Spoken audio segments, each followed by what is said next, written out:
मंचासीन परमाराध्य सद्गुरु महाराज के युगल पाद पद्मों में कोटि कोटि नमन। मंचासीन स्वामी चंद्रानंद जी महाराज, वंदनीय साधु समाज, उपस्थित परम आदरणीय सत्संग प्रेमी महानुभावों, पूजनीय माताओं तथा भक्तिमती बहनों,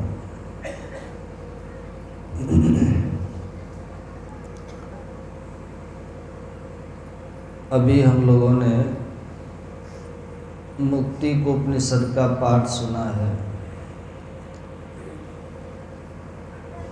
कल महोपनिषद का पाठ था, उसके पहले जाबाल दर्शन उपनिषद था। ये क्रम से हम लोग उपनिषदों का पाठ सुन रहे हैं और संत मत के अनुकूल उसको समझने का प्रयास भी कर रहे हैं। अभी जो पाठ हुआ है यह है मुक्तिकोपनिषद।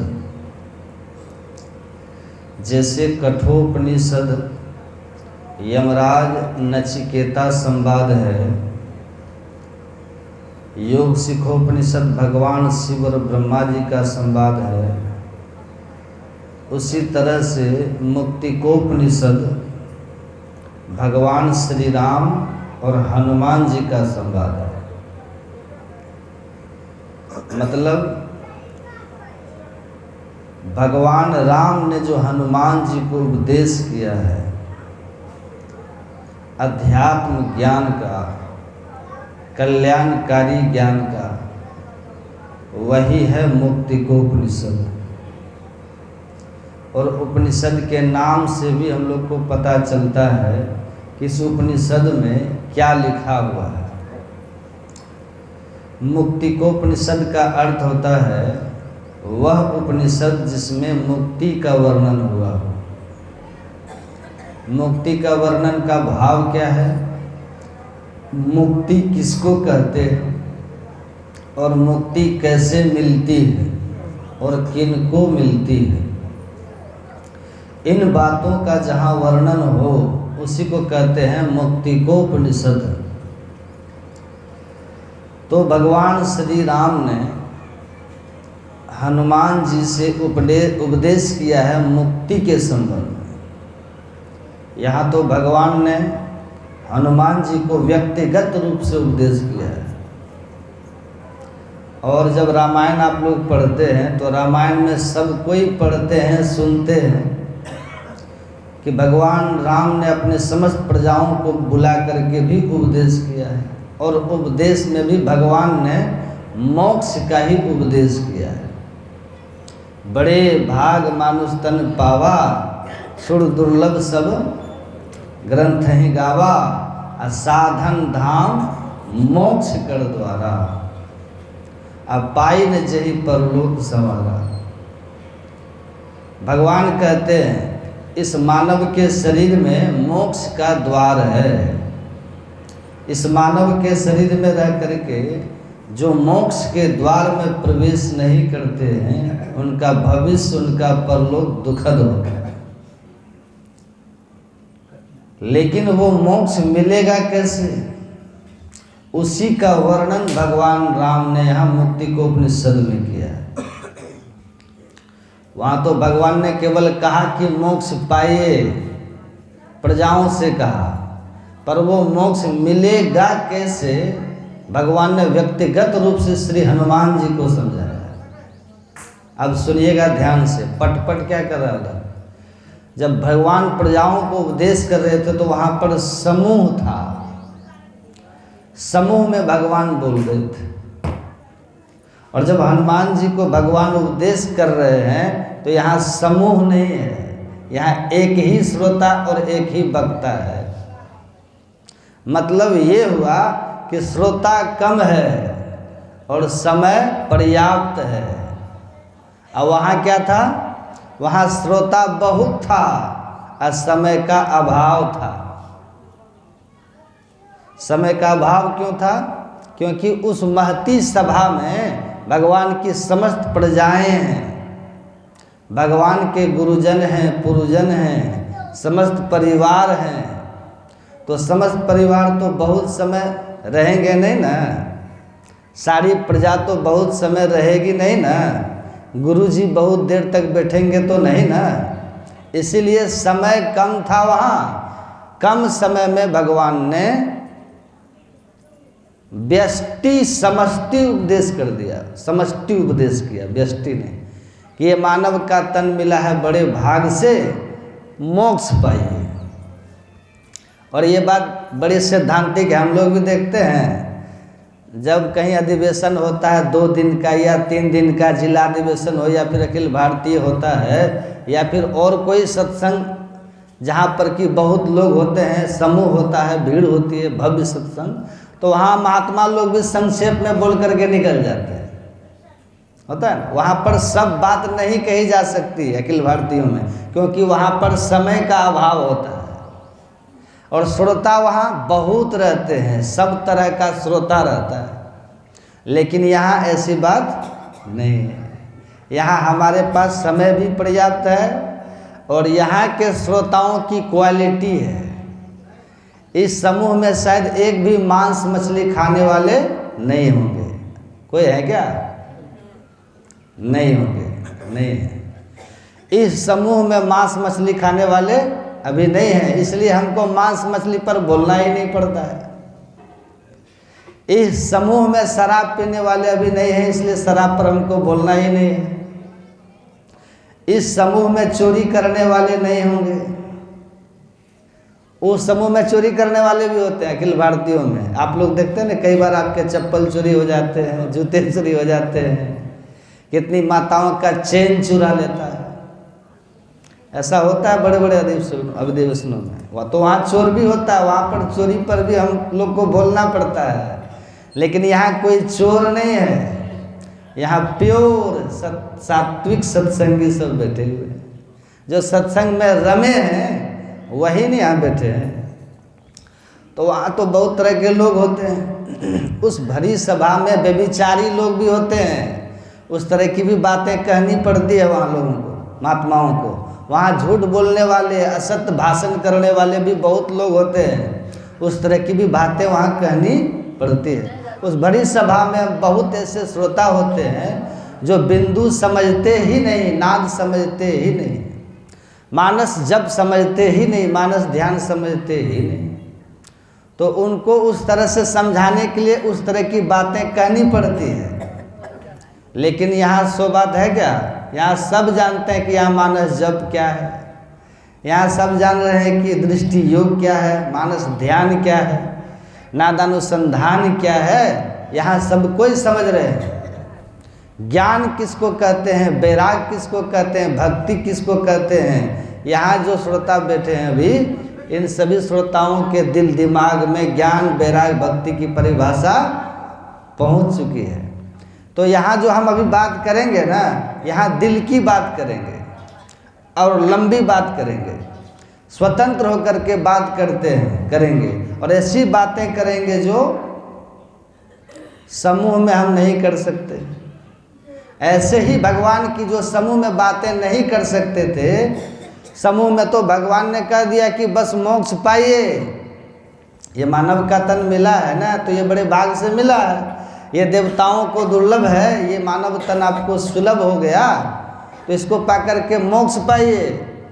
मोक्ष पाइएगा तो सुखी रहिएगा और नहीं पाइएगा तो परलोक में दुख होगा, संसार में जब तक रहिएगा यहाँ भी दुख होगा। तो ये सूत्र की बातें भगवान ने कह दी वहाँ समूह में। लेकिन वहाँ किसी ने जिज्ञासा नहीं किया कि आखिर ये मोक्ष की जो बात प्रभु आप कह रहे हैं, ये मोक्ष मिलता है कैसे, ये मोक्ष है क्या, ये किसको मिलता है, ये जिज्ञासा किसी ने वहाँ नहीं करी। तो हनुमान जी जो है, हनुमान जी सुपात्र हैं। हनुमान जी कौन है? पढ़िए हनुमान जी के लिए, ज्ञानी नाम अग्रगण्यम। हनुमान जी कोई साधारण नहीं है, हनुमान जी ज्ञानियों में अगुआ हैं, श्रेष्ठ ज्ञानी है श्री हनुमान जी। इसलिए आज भगवान अपनी गठरी को खोलेंगे जो बात भगवान कहीं नहीं बोले थे, आज वो बात हनुमान जी के सामने बोलेंगे। और ये उपनिषद बहुत पसंद है मुझे। मुक्तिकोपनिषद जब पढ़िएगा भीतर गदगद हो जाएगा। कितना निचोड़ ज्ञान भगवान ने इसमें बताया है।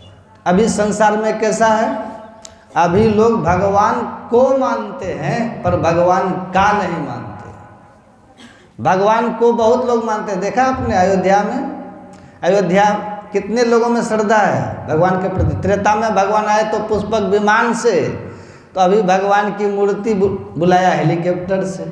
समझिए कितना खर्च हुआ होगा और कितनी श्रद्धा है। तो श्रद्धा को हम नमन करते हैं, प्रणाम करते हैं। अब भगवान के नाम पर लाखों दिए जलाए गए, कितनी बड़ी बात है, हैं? लाखों दिए जलाए गए श्रद्धा से। पर जलाने वालों ने बहुत जलाया, पर हम लोग उतना नहीं जला पाते। लेकिन कल्पना कीजिए भगवान के नाम पर लाखों दिए जले अयोध्या में। पूरी अयोध्या नगरी प्रकाश से नहला उठी। प्रकाश ही प्रकाश, चारों तरफ भगवान के स्वागत में सब खड़े हैं, जैसे राम आ रहे हैं, जैसे भगवान पधार रहे हैं। कितनी श्रद्धा है, कितना भाव है। भगवान को मानना बहुत श्रेष्ठ बात है, अच्छी बात है, मानिए।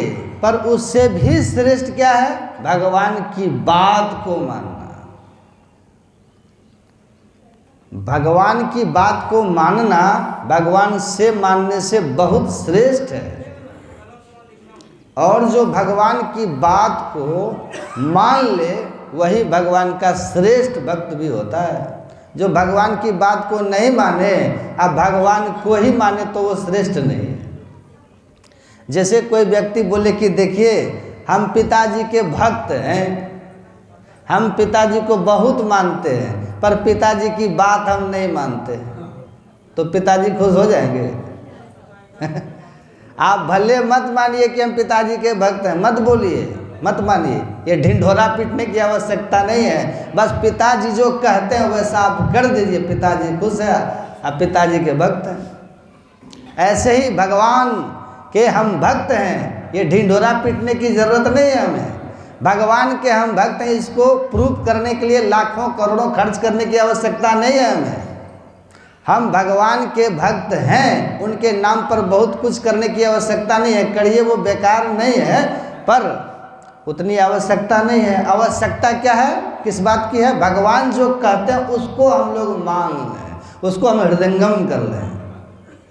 इसलिए अपने यहाँ क्या कहावत है, अपने यहाँ कहावत है ना, गुरु को मानिए न मानिए आपकी इच्छा है, पर अगर गुरु के आदेश को, गुरु के आज्ञा को मानते हैं तो आप एक नंबर के शिष्य हैं।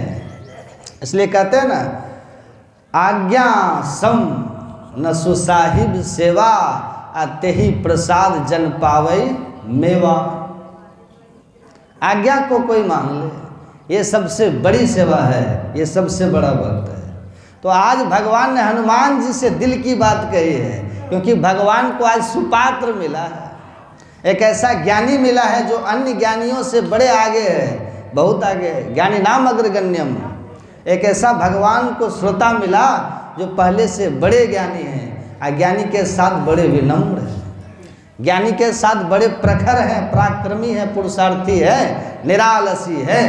अपने कभी हनुमान जी को धोती पहने हुए देखे हैं? देखें? कभी शर्ट और कमीज में देखें?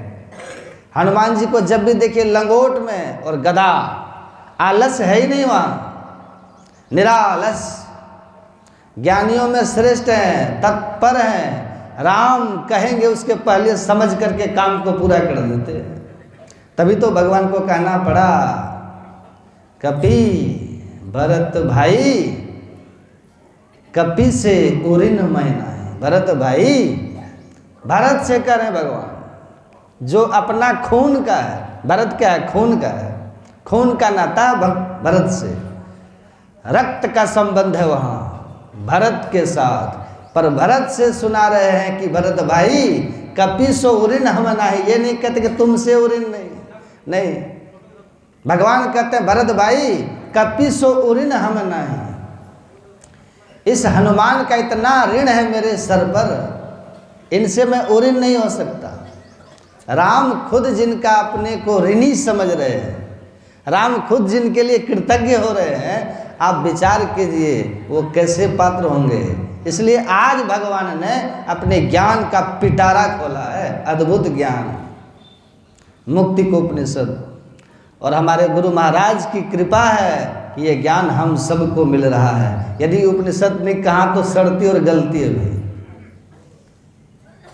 ये इनकी कृपा से। कितना खुरपी छाप, कछिया छाप, कुदाली छाप, हल छाप, कितना कलम छाप भी सब निहाल हो रहे हैं।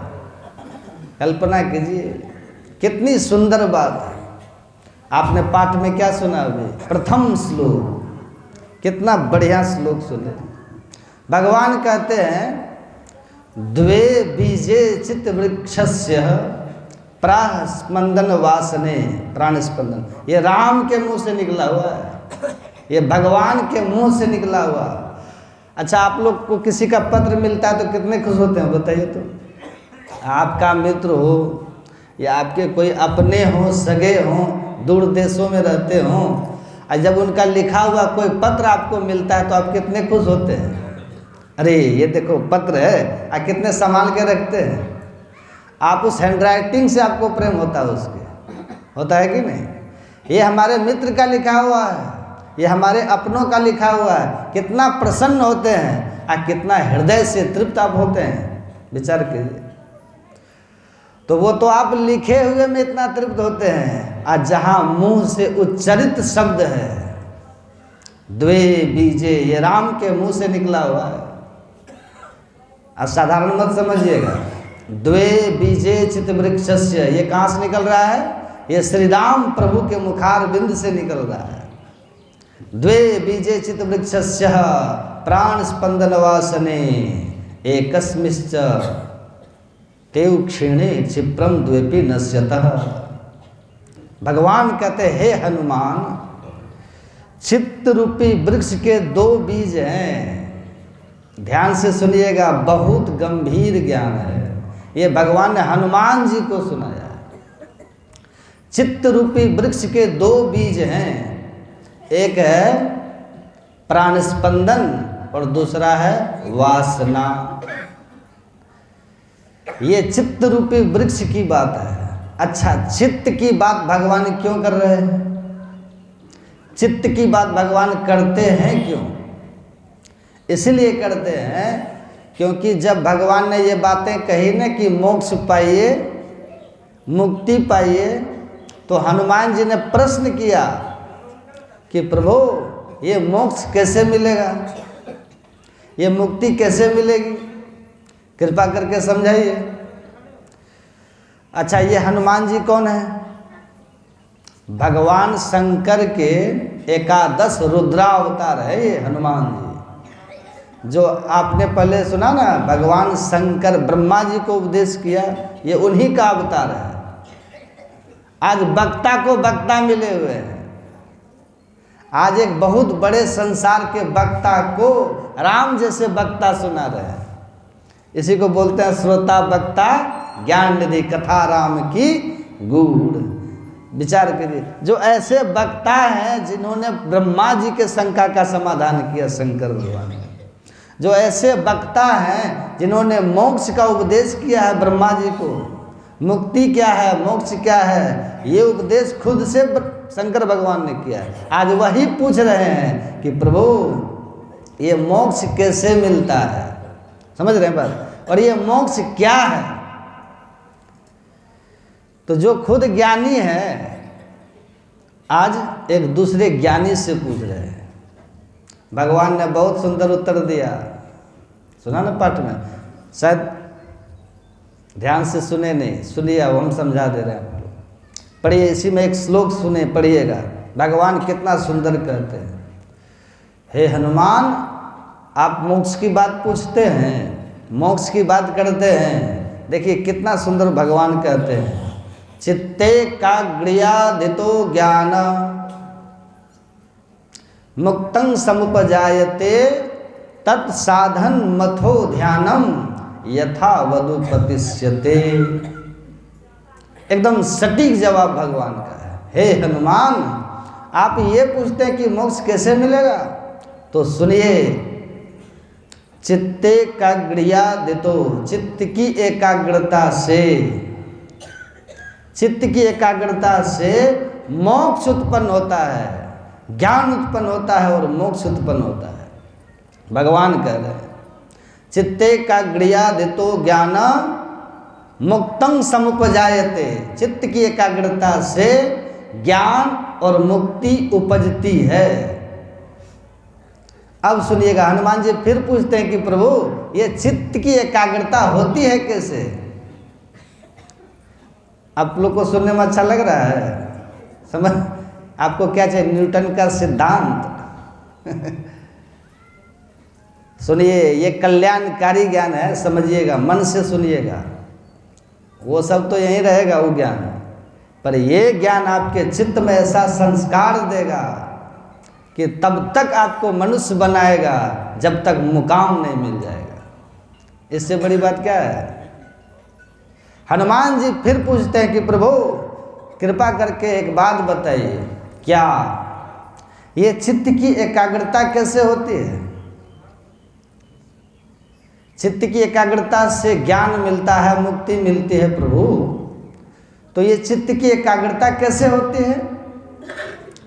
तब भगवान श्री राम कहते हैं तत् साधनम, अथः उसका साधन है। क्या साधन है? तो भगवान कहते हैं ध्यानम, साफ लिखा है, क्या है? ध्यानम यथावदुपदिश्यते, उसका साधन है ध्यान। अब तुमको जना दिया, भगवान कहते हैं अब तुमको मैंने जना दिया।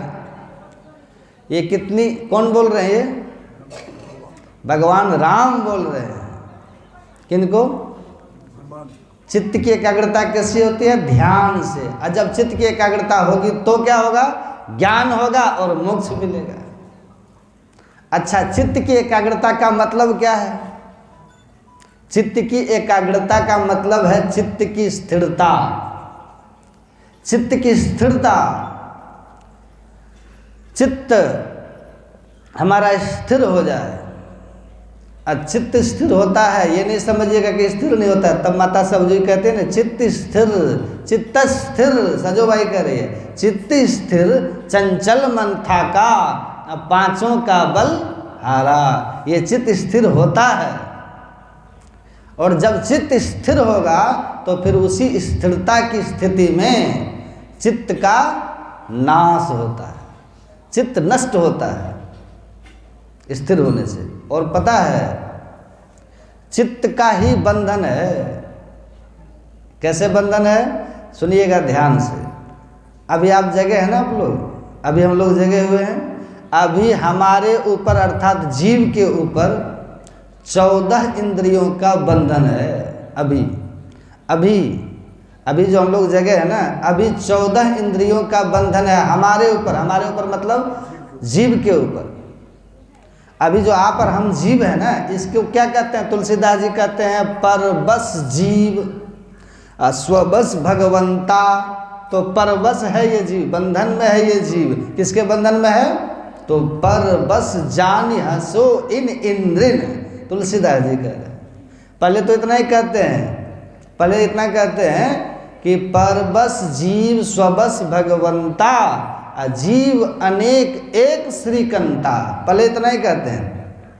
अब किसके बस में है ये जीव? अब तुलसीदास जी कहते हैं परबस जानि हस्यो इन इंद्रिन, इंद्रियों के बस में हम लोग हैं। हम इंद्रियों के बस में हैं। और हमारी इंद्रियां कितनी हैं? 14 हमारी इंद्रियां हैं। 5 ज्ञान की इंद्रियां हैं, आँख, कान, नाक, जीभ, चमड़ा। और 5 कर्म की इंद्रियां हैं, हाथ, पैर, गुदा, लिंग और मुंह। और 5 भीतर की इंद्रियां हैं, मन, बुद्धि, चित्त, अहंकार। ये 14 इंद्रियां हो गई, 14 हैं। तो हमारे ऊपर जो अभी हम लोग जो जगह हैं, अभी देखिए हमारी 14 इंद्रियां सक्रिय है अभी, है कि नहीं? आँख से देख रहे हैं, कान से सुन रहे हैं, मुंह से बोल रहे हैं, नासिका से सुगंध दुर्गंध का भी पता चल रहा है। चमड़ा से भी पता चल रहा है, ज्ञान हो रहा है। पैर भी हमारा काम कर रहा है, हाथ भी काम कर रहा है, सब इंद्रियां काम कर रही है ना। हम मन से भी संकल्प विकल्प कर रहे हैं, बुद्धि निर्णय कर रही है, चित्त भी स्पंदित कर रहा है, और अहंकार से मैंपन का बोध हो रहा है कि मैं सत्संग मंदिर में खिराडे में बैठा हुआ। ये हमारी सारी इंद्रियां कार्यरत हैं। मतलब ये हुआ कि हम अभी जब तक जगे हुए हैं तब तक हम 14 इंद्रियों के बस हैं। पर बस मतलब 14 इंद्रियों के बस। अभी जो आप और हम हैं ये 14 इंद्रियों के बस मतलब बंधन में हैं। सुन रहे हैं बात? अभी बंधन में है। कितने इंद्रियों के बंधन में है? 14 इंद्रियों के बंधन में अभी हैं। अभी अच्छा, जब हम सोने लग जाते हैं तब हम क्या होते हैं? अब देखिएगा, जब अभी आप जगह है ना, जब आप सोने लगते हैं ना तो सोने के समय हम सरकते हैं। सरकते मतलब नीचे की तरफ खिसकते हैं।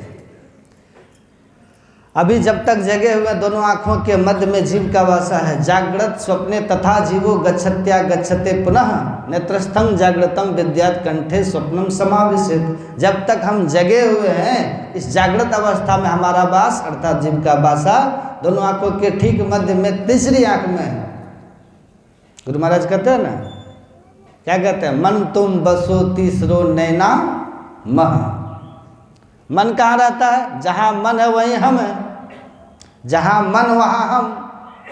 कैसे? जैसे जहाँ दूध वहाँ घी, ऐसे जहाँ मन वहाँ हम। तो मन कहाँ है?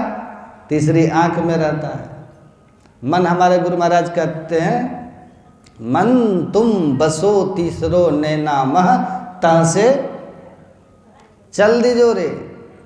तो वहीं रहते हैं। तो जब तक हम तीसरी आँख में हैं, जागृत अवस्था में हैं, तब तक हम 14 इंद्रियों के बंधन में हैं। और जब सोने लगते हैं तब आँख से नीचे खिसकने लग जाते हैं। यहाँ है ना, अभी यहाँ है। जब हम नीचे खिसकने लग जाते हैं तो कहाँ जाते हैं? जब नीचे खिसकने लग जाते हैं, उसी खिसकने की अवस्था को बोलते हैं तंद्रावस्था। क्या बोलते हैं? तंद्रावस्था। तंद्रावस्था में क्या होता है? एक सरूर चैन मालूम होता है। जिस समय आप सोने लगते हैं उस समय कोई खटखुट करता है तो आपको कैसा लगता है? खराब लगता है कि नहीं? अभी सत्संग हो रहा है, अब कोई सोने लगे, झपकी लेने लगे और हम बोलते हैं माता जी सो रहे हैं, तो कैसा लगता है? गुस्सा आता है मेरे भाई, बाबा प्रवचन करिए चुपचाप, क्यों हमको जगाते हैं? क्यों ऐसा होता है? ये स्वाभाविक ऐसा क्यों होता है? ऐसा इसलिए होता है कि सरूर चैन में खलल पड़ जाता है। वो जो नीचे फिसल रहे होते हैं ना, जब कोई खटखुट करता है, कोई जगा देता है, वो एक जो चैन मिल रहा था, देखिए भीतर जाने में चैन होता है, बड़ा अच्छा लगता है। और उस समय आप देखे हैं माँ अपने छोटे बच्चे को कहते हैं बेटा खा ले, पर वो भीतर खिसकता रहता है, कहता नहीं अभी नहीं खाऊंगा, अभी सो लेने दे। वो खिसक रहा है, वो सरूर चैन उसको मिल रहा है। वो चैन उसको मिल रहा है जो अभी माता के प्यार में नहीं मिल रहा उसको। वो चैन उसको मिलता रहता है उस समय जो खाने में नहीं मिलता है उसको। वो चैन उसको मिलता है उस समय जो ये बाहर के दृश्यावलोकन में, बाहर के शब्दों को, गानों को, भजनों को सुनने में नहीं मिलता है। समझिए अभी खिसक रहे हैं भीतर, इसी को बोलते हैं तंद्रावस्था। इसमें सरूर चैन मालूम होता है, बड़ा अच्छा लगता है। आप लोग अनुभव किए हैं कि नहीं? कभी किए हैं ना अनुभव हम लोग करते हैं। कभी काल बहुत थके होते हैं ना, ध्यान करने का समय होता है तो मन में होता है कि धौ ऐसे क्या सोएंगे, चल तो बैठ करके सरूर चैन लेंगे होता है ना। अब फिर बैठते हैं, कपड़ा वपड़ा ढक करके थोड़ी देर जप किए। अब जप करते करते जब खिसकने लग जाती है चेतन तो बड़ा सरूर चैन मालूम होता है, बड़ा अच्छा उस समय लगता है। यद्यपि ध्यान के समय सोना नहीं चाहिए, हम सोने का समर्थन नहीं कर रहे हैं, लेकिन अपनी बीमारी हम लोग कर रहे हैं। हम लोग उसमें अच्छा लगता है, बहुत सुख मिलता है। अपना बैठ जाइए, चादर ओढ़ के चुकुम को बैठिए, बढ़िया से आंख बंद कीजिए, जप कीजिए, जैसे मन एकाग्र होगा थोड़ा सा बस भीतर चेतना खिसकने लग जाती है। बहुत चैन मालूम पड़ता है उस समय, बहुत अच्छा लगेगा उस समय।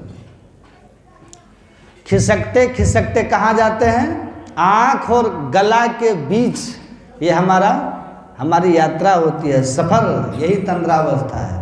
बहुत चैन मालूम पड़ता है। और जब वहाँ से चलते चलते यहाँ आते तो यहाँ एक प्लेटफॉर्म है, ये प्लेटफॉर्म है। ये किसके लिए? हमारे लिए। ये ईश्वरकृत प्लेटफॉर्म है। अब यहाँ कोई गला को काट के खोजे प्लेटफॉर्म तो मिलेगा? मिलेगा? यहाँ कोई प्लेटफॉर्म खोजे तो मिलेगा? गला स्टेशन ये ईश्वरकृत है, पर यहाँ जब हम आते हैं तब क्या होता है? तो हम सपना देखने लग जाते हैं। जिस समय हम सपना देखते हैं उस समय हमारी 10 इंद्रियां छूट गई। 10 इंद्रियों का बंधन हमारा खत्म।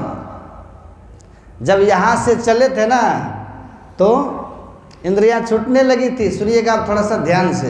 एक बात आप लोग बताइए, जब अपने घर में आप बैठे रहते हैं और हाथ में कोई किताब होता है, कोई पुस्तक होती है, आप पढ़ते रहते हैं, कुर्सी पर बैठे हैं या फिर आप पलंग पर बैठे हैं, पढ़ रहे हैं, अब पढ़ते पढ़ते आपको थोड़ा आलस आता है तो किताब हाथ में रहती है क्या? रहती है? गिर जाती है। क्यों गिर गई? हाथ तो वही है, हाथ वही है, पर ये किताब क्यों गिर गई? किताब इसीलिए गिर गई कि ये हाथ आपका छूट रहा है। ये हाथ का बंधन, अभी हाथ का बंधन है, अभी हाथ का बंधन है। फिर देखते हैं हाथ काम कर रहा है, और जब सोने लग जाते हैं तब ये हाथ का बंधन हमारा छूटता है। मतलब हम हाथ से निकल गए होते हैं, निकल जाते हैं। और जब हाथ से निकल गए हम, अब हाथ कुछ पकड़ेगा? हाथ वही है, पकड़ेगा नहीं। अच्छा, जिस समय आप सपना देखते रहते हैं, सुनिएगा ध्यान से, आप सपना देखते रहते हैं तो सपना में आप देखते हैं कि नीम चबा रहे हैं, पहले दिन भी हमने कहा था, और इधर से आपकी जिह्वा पर कोई मिश्री का टुकड़ा रखे तो आपको स्वाद किसका लगेगा? फिर से सुन लीजिए, आपकी जिह्वा पर मिश्री रखी है और सपना में आप देख रहे हैं नीम चबा रहे हैं, तो स्वाद किसका मिलेगा?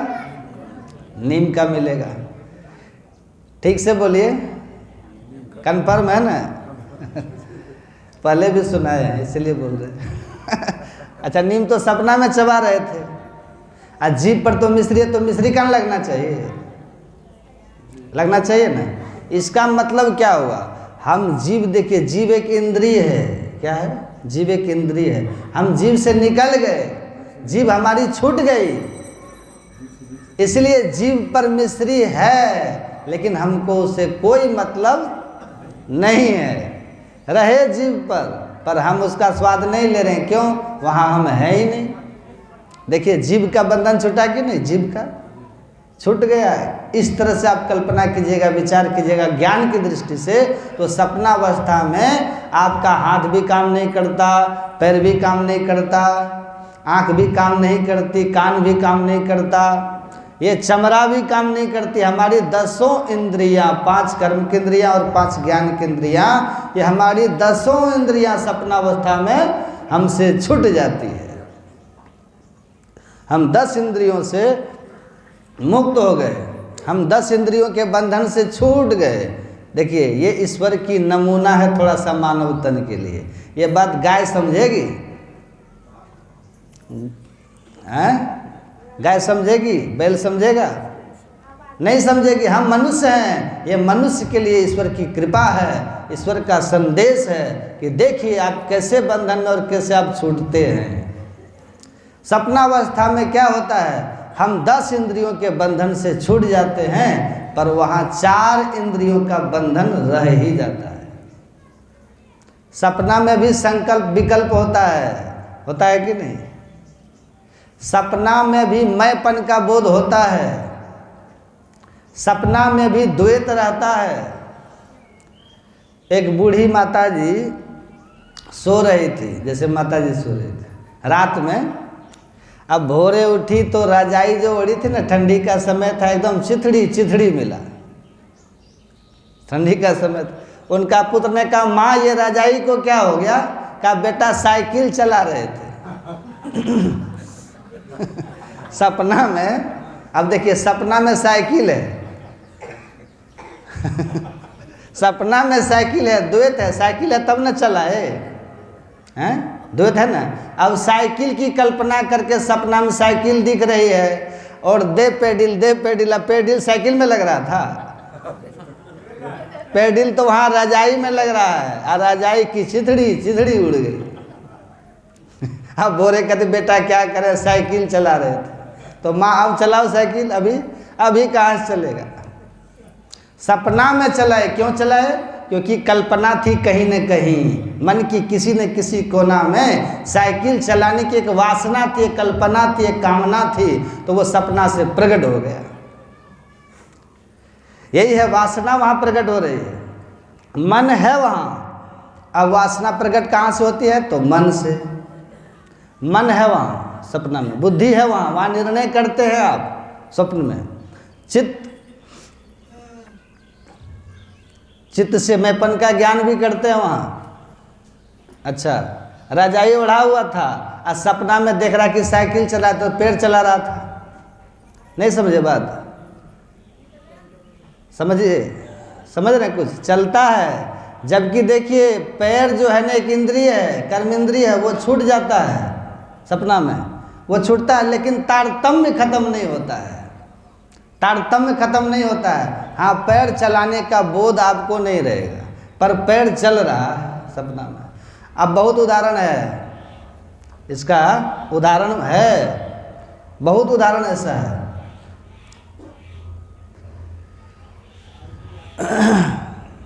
मैं एक उदाहरण समझा, मतलब पैर से संबंध खत्म है सपना में, लेकिन सपना में पैर चलाते हैं। अच्छा, सपना में करवट बदलता है कि नहीं? बोलिए, सपना में लोग करवट बदलते हैं ना, जबकि आप नहीं है, चमड़ा में नहीं है आप, हाथ में नहीं है आप, पैर में नहीं है आप।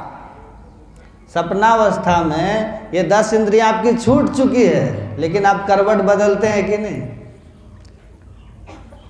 हाँ, सूत्र ये कहता है कि सपनावस्था में हमारा पैर से चेतना सिमट गई, हाथ से चेतना सिमट गई, मतलब हम पैर के बंधन से छूटे हैं थोड़ी देर के लिए, जब तक कि हम सपना देख रहे हैं, छूटे हैं। लेकिन सपना में भी पैर अपने आप चलता है। और आपको इतना ही नहीं पता, एक रोग होता है ना सोमनाबुलिज्म, एक बीमारी का नाम है सोमनाबुलिज्म, सर्च करिएगा। सोमनाबुलिज्म क्या होता है? ये जिसको रोग होता है ना, तो सपना में भी लोग चल देता है, सपना में उठेगा और चल देगा। अब कहाँ जाएगा कोई अता पता नहीं, बस चल रहा है, चल रहा है। ये बहुत घटना घटी है हमारे देश में। एक व्यक्ति था, वो सपना में जगे और जग करके रात में नदी पार कर जाए, रोज ऐसी घटना घटती थी उसकी। अब कहिए, सपना अवस्था ये कहती है कि हमारी 10 इंद्रियां छूट गई, ज्ञान ये कह रहा है।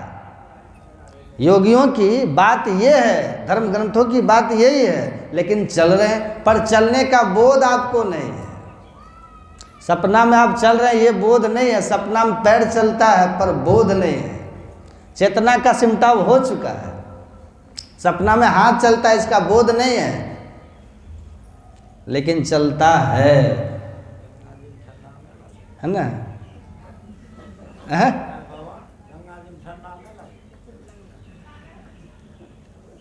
अच्छा, क्या रोग होता है? सोमनाबुलिज्म एक रोग है ये, है ना?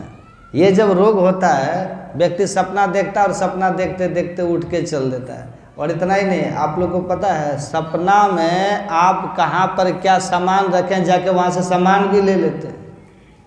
गजब की बात है, हैं? लेकिन सूत्र यहाँ क्या कह रहा है? उपनिषद की बात है ये। उपनिषद में लिखा है सपना अवस्था में 4 इंद्रिय रहती है। इसको झूठा करिएगा तो हमारे 10 इंद्रियों का बंधन छूटा कि नहीं? अब सुनिएगा तारतम्य क्यों रहता है, सुनिएगा, वो अंतिम में बात आती है। स्वप्नावस्था में 4 इंद्रिय हमारी रह गई स्वप्नावस्था में हम कहाँ रहते हैं? ये प्लेटफॉर्म है यहाँ, ये कंठ प्लेटफॉर्म है, यहाँ रहते हैं। इससे भी जब और नीचे खिसकते हैं तब क्या होता है? गहरी नींद आती है। गहरी नींद में क्या होता है? गहरी नींद में आप कुछ कल्पना कर पाइएगा? कुछ संकल्प विकल्प होता है गहरी नींद में? कुछ नहीं। मैंपन का बोध होता है? न मैंपन का बोध होता है, न कोई कल्पना होती है, न कोई निर्णय होता है। क्यों?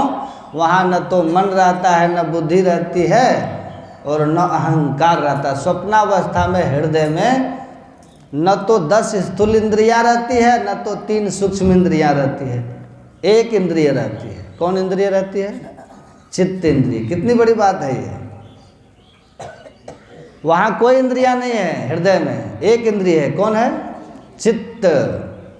गहरी नींद में एक चित्त इंद्रिय रहता है बस, और 13 इंद्रियां हमारी छूट जाती है गहरी नींद में।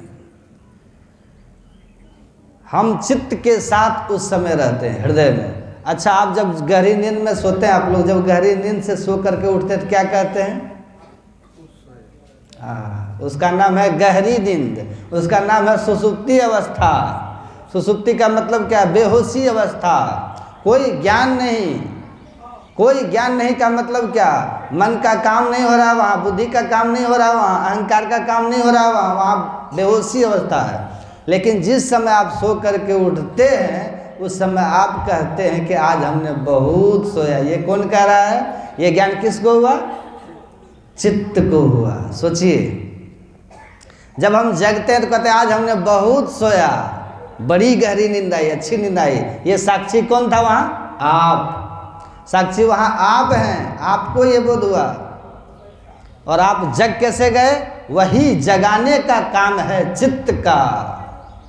गहरी नींद से बाहर लाने का काम है चित्त का। वो स्पंदित करता है।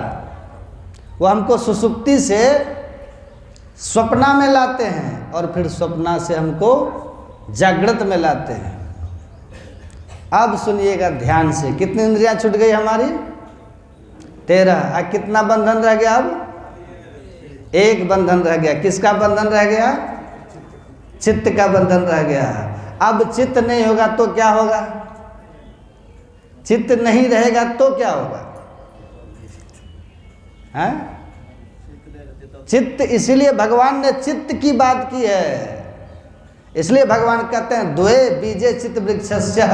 अब ये चित्त को खत्म करना है, इसी के लिए ध्यान भजन है बस। वहाँ तक तो हम पहुँच गए। ये विवेक भगवान ने मानव को दिया। 14 इंद्रियों के बंधन में हम हैं, उसके बस में हम लोग हैं। तो 13 से तो हम प्रतिदिन छूटते हैं। प्रतिदिन 13 का बंधन हमारा प्रतिदिन छूटता है। पर एक जबरदस्त बंधन है, उसी बंधन के चलते फिर ये सब बंधन हो जाता है।